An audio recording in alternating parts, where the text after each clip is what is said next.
Hey everyone, I'm back. I was not expecting to make this video, so I'm just going to try to keep it short and simple. I'm honestly very frustrated, so let me just do my disclaimer. I do custom my videos, so it's best if you have little ones around to please go watch something else, and especially for this one because I am kind of heated. But please come back because I do feel like this topic in particular is important. In my opinion, it's something that should be talked about. And on that note, I know I'm always behind in making videos. There's going to be other videos out about this, but I feel like it's important to share my opinion just as much as everyone else. And the more people that talk about it, the more people it can reach. So obviously, you can tell by the title, this is about Josh from the Dad Challenge podcast and his recent video and statements that he has made. And for me, the reason that this is so infuriating, but the reason this is so important is because on the one hand, this is a real life situation that Josh was involved in, but also, to me, in my opinion, this really shines a light through to his bullshit. And I'm really hoping people see that in this situation. So, I will link Not Another Housewife's video. Yeah, Not Another Housewife. I watched her video on it. So I'll link her 2 videos below. She's made one video that Josh ended up responding to, and then there's her response, so I'll let you see all those. Oh, sorry. So if you don't know what's going on, Josh made a documentary about the Hillsong Church. Now, I don't know why every YouTuber is calling any long video a documentary, but just because you talk to a camera for 3 hours doesn't make it a documentary. He just talked about the rise and the fall and the people involved in the Hillsong Church. Now, I just want to say personally that I don't think we should judge each other's churches or religions or spiritual beliefs. So as far as like the documentary itself and what he was saying in it, I don't know a whole lot about Hillsong or its people. But you know, whatever. I'm not judging Josh for talking about churches. He has more experience in it than I do, so in that regard, I don't think there was anything wrong with the documentary itself. I just personally don't want to sit there and listen to it. But in this video that Josh made, he talks about a particular meeting, a particular situation within his church, and his point was to say that this happens in many churches, this is very common, and he explains a situation where his church called him and others from the church into a meeting to cover up and keep it quiet, that one of their youth pastors, I say that wrong, pastors, forgive me, one of those boys, men, whatever, had SA'd a child, and they were trying to keep it under wraps. And that is how he presents it in that video. So keep that in mind. I can't stress that enough. He talks about, he didn't know whatever happened. He just knew that a child had been SA'd, the church was trying to cover it up, and he never found out what happened. So Not Another Housewife makes a video, and she's calling him out for being a part of this cover-up, for covering up the fact that a child had been SA'd.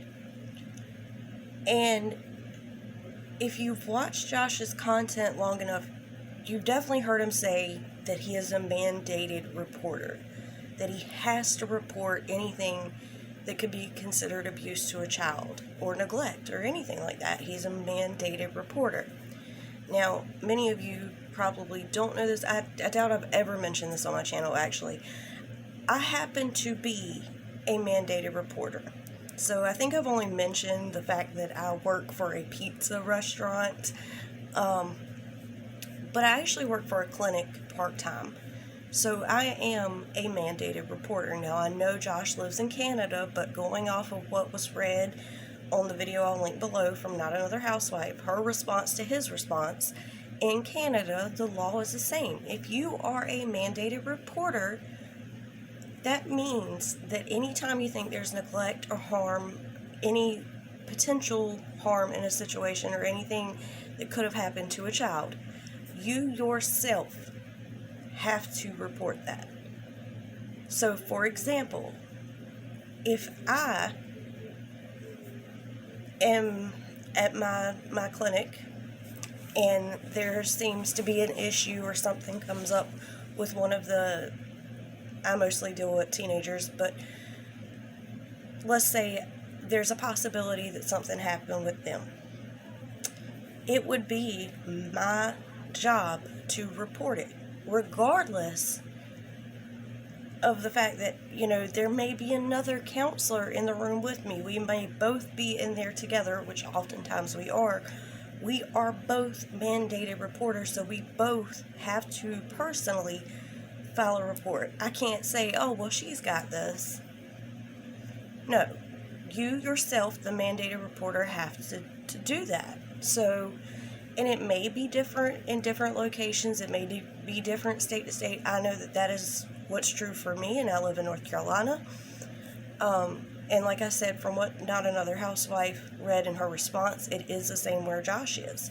So for him to speak so much about how he is a mandated reporter, regardless of where his story changes, that stays the same, that he should have at that point reported it, because he would have known who the child was and who the man was. So saying, okay, I'm getting a little ahead of myself, I'm sorry. So Josh, in that first video, his whole point was to be like, this happens in all churches, and even in my church we had a scandal and we were asked to cover it up and sweep it under the rug. Well, when he comes back with his response video, which is a short 3 minutes, I think, he comes up, first thing he says is, I'm going to go ahead and address this because all my haters are going to make videos about it. They're going to take it and they're going to run with it. No one, don't get me wrong, everyone has haters on the internet, but the majority are not haters. I'm so sick and tired of that being the end-all, be-all to all arguments and discussion or criticism. That is always the first thing you hear from him and from a lot of other people. If you hear anything bad about me, that's just the haters. I'm so sick of that. That just takes all accountability and out the window. And it's bullshit and it should not be accepted. If someone comes back with a legitimate argument or something on their side, fine. But to come on and the very first thing out of your mouth is, my haters are going to run with this. And then to say, they're all just so ready to find out that I'm a murderer or I'm somebody bad. As if we're all excited to find out something terrible has happened. No one is excited to hear about this child who was SA'd, or the fact that because we don't actually know what happened with the person who did it, that it could have happened to many others. Because if you listen to Josh's original video, the only thing that happened, and this is his words, and I'm going to touch on that in a second, the only thing that came out of it was that the person who committed the SA was asked to step away. That is what he said. I don't know what happened. I hope he's in jail, but, he was just asked to step away. Now, Josh says, I'm here to tell you this in my own words, so that, all these haters making videos, that can go away. By saying that to someone who did not see the original video, you automatically make the viewers think that someone else said this about you, and now you're hearing your own words to set the record straight. The fact is it was your words, Josh. Those were his words. And I love that Not Another Housewife compared the clips, and that's why I really hope that you will go watch that video. I'll label it the response video. But you can see the comparison in the clips. These were his words. He thought he was exposing the church and just didn't put much thought into how his actions should bear a consequence. That he was wrong because he's so big-headed that he didn't see that. He didn't see anything wrong with saying, well, I was a part of a cover-up, that I didn't report it. So in his retelling of events, he went from saying, I am so sorry, but my camera just randomly cut off and I ran out of space. So where I was at was in Josh's retelling of events. He says that they were called into this meeting because the person who had done something inappropriate, he really changes the narrative there. Because in his first video, he clearly says that the youth pastor had SA'd a child. In the retelling, he does not have any idea what happened. He was just told that it was inappropriate. And in my opinion, that was a way to cover his ass for not reporting it. But he says that they were called in to this meeting because the person had already been reported to the police, which in the first video, he says he doesn't know if the police were involved, or I'm pretty sure the police were involved, or something along those lines. And again, if you watch Not Another Housewives video, she compares the clips so you can see for yourself what was said. And if you don't trust that and you think maybe it was taken out of context, go watch his Hillsong versus the response. But the whole story shifted and the narrative changed, and it really pissed me off. Like I said, he said he was brought in because it was already reported, it was already taken care of. When in the first one he's like, well, I don't know what happened. In the first one there was SA. The second one, well, all I know was something inappropriate. I didn't report it. I trusted my pastor. Which, again, back to the mandated reporting, it doesn't matter whether you trusted someone else. If you were informed, and again, he would have been told who the perpetrator was. He would have been given a name. Say Josh is, for example, Josh did this to this person, so Josh isn't going to be here anymore. You might get asked questions about Josh. You know what I'm saying? Like, he would have known the person, and they would have told him who the victim was. So, more than likely. But either way, he would have come out of that meeting with enough information to report that something had gone down. And like I said in my first part, if as a mandated reporter, you can't say, well, I trusted so-and-so to report it. It's on you. So this whole thing is just so incredibly irritating.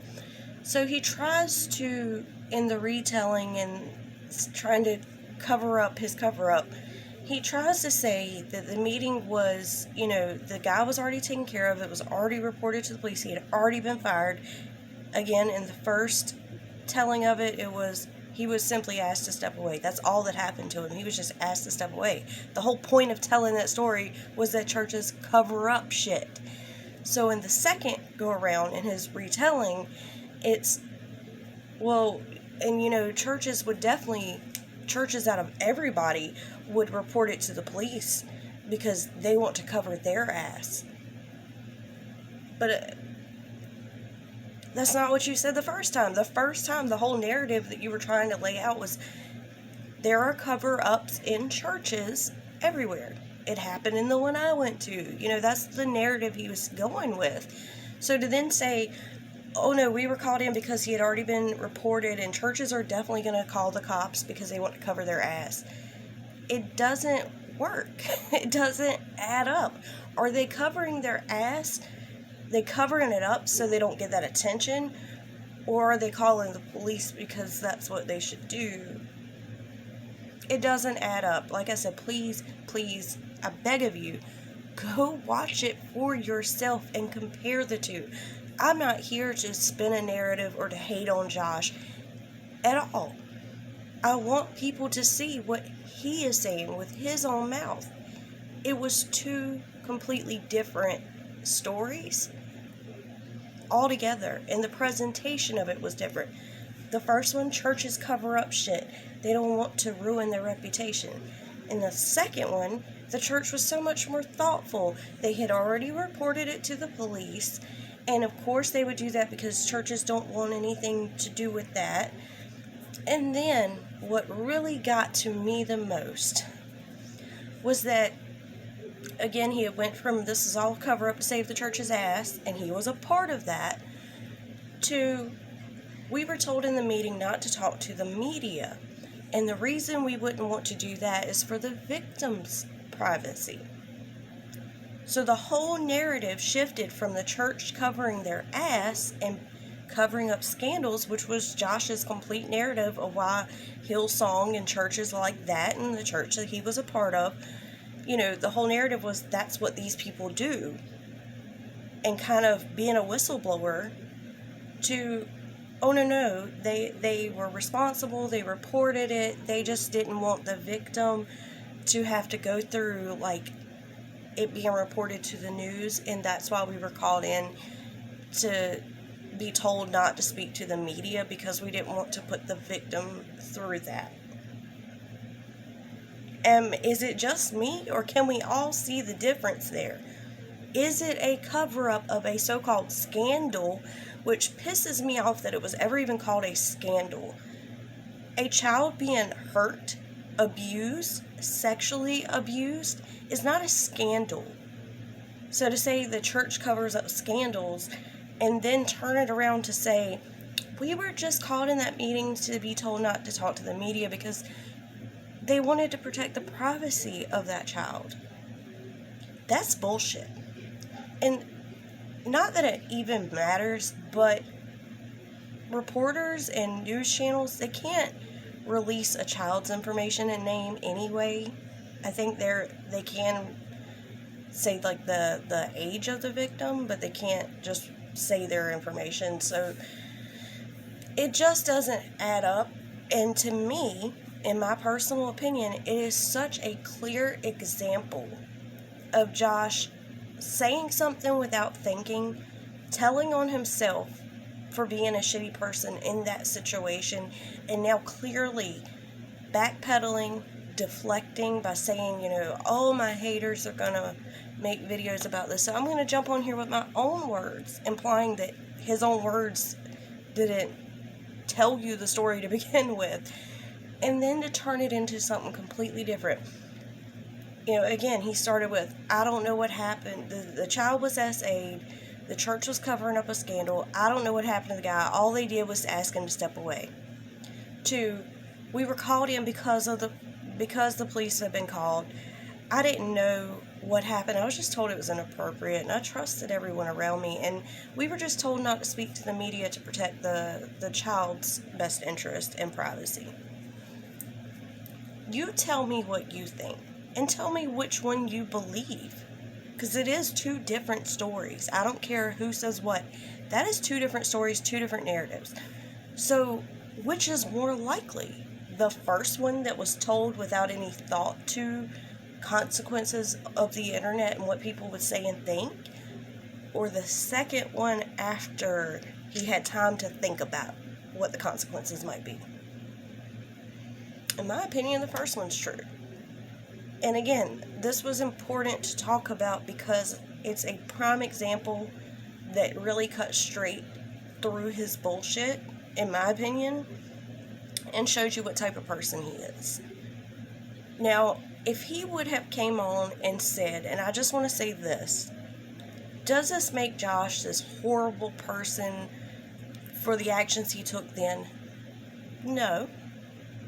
Because I do believe when you're in that particular type of situation and you're in that church or organization or in a situation like that, you can be manipulated into thinking that things like that are okay, because you do have a preacher ahead of you that's saying, this is what we're going to do, and the whole group's going along with it. And I think it can be easier to make a mistake that way. I do. I'm not saying that Josh is a terrible, horrible, disgusting person for making that decision at the time. Yes, it was a terrible thing to do. You should have reported it. You should have done more. But so should everyone else there. What makes him such a terrible person is what he's doing now.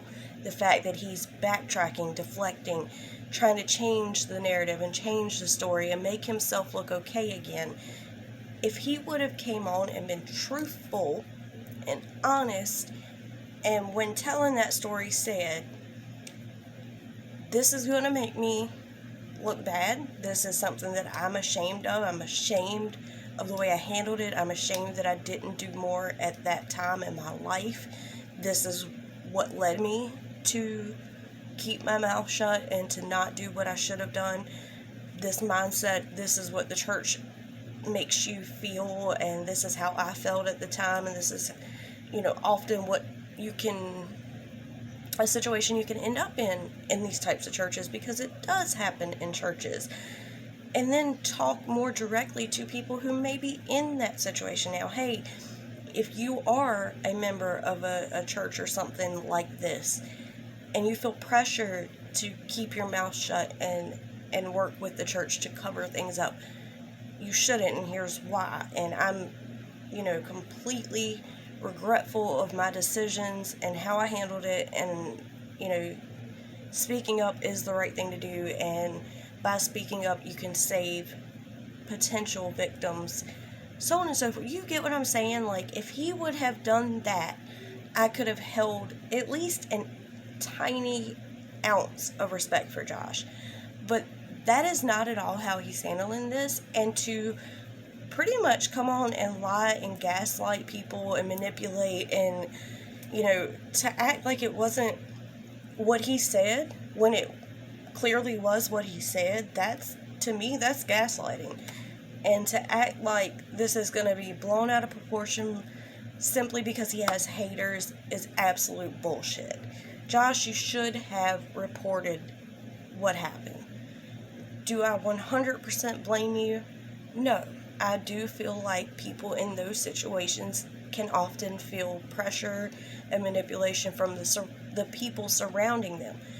However, now that you are away from it and you see so clearly that you sat down and made a documentary about these people and about these types of churches, you should have been completely honest. You should not be backtracking, you should not be deflecting, you should not be gaslighting or manipulating your audience or other people that come across your content. That is bullshit. And that is what pisses me off at the end of the day. So, I'm sorry that this got broken into 2 parts. I really, truly hope that everyone watched both. I feel very passionately about this.